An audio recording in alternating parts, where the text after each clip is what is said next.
Je suis allée aujourd'hui à l'atelier, c'était pour apprendre à raconter l'histoire d'une histoire. Que dedans, il faut des choses qui se ressemblent comme un garçon et une fille. Et des qui se ressemblent un peu moins, comme par exemple tuer ou aimer.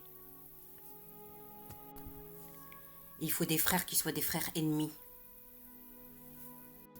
Des frères que ni leurs yeux ni leurs pas ils vont se croiser sur terre normalement, s'il n'y avait pas eu le conte. Il faut surtout l'idée quelque part d'un monde idéal pour que ça se casse la figure. Et ça s'appelle ça un élément perturbateur.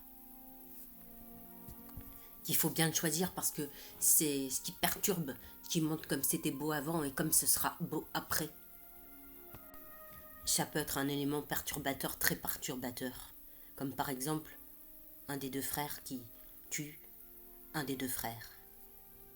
Et ça fait une tache rouge dans le conte. Faut par contre pas fermer le conte maintenant parce qu'auquel cas c'est pas un conte, c'est rien qu'un fait divers. Et non plus oublier que le conte, ça sert à faire croire des choses qu'on peut pas croire. Comme par exemple des oranges bleues.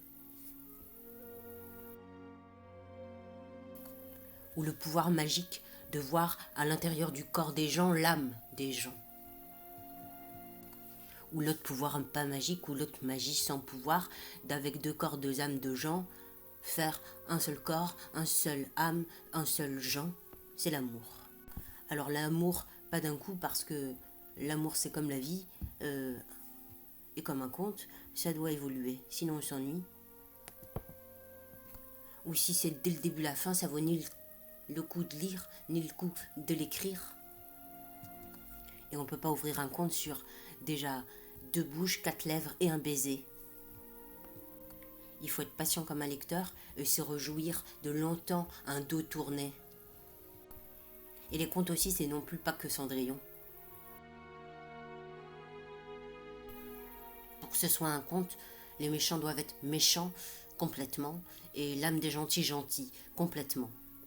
Il doit y avoir des lieux angoissants comme une forêt, des lieux serrés comme une forêt, des lieux noirs comme une forêt verte, des lieux noirs comme une forêt verte mais la nuit. Et le jeu du conte, c'est de défaire les fils que le conte a joué à emmêler avec l'élément perturbateur qui a perturbé. Parce que si tout se passe trop bien, partout, tout le temps, il n'y a pas besoin du conte. Tandis que l'histoire du conte, c'est de aménager un regret. Et s'endormir après dans le regret, sur le regret, pour aussi avoir besoin de rêver. À comment ça aurait été, si ça n'avait pas été ce que c'est.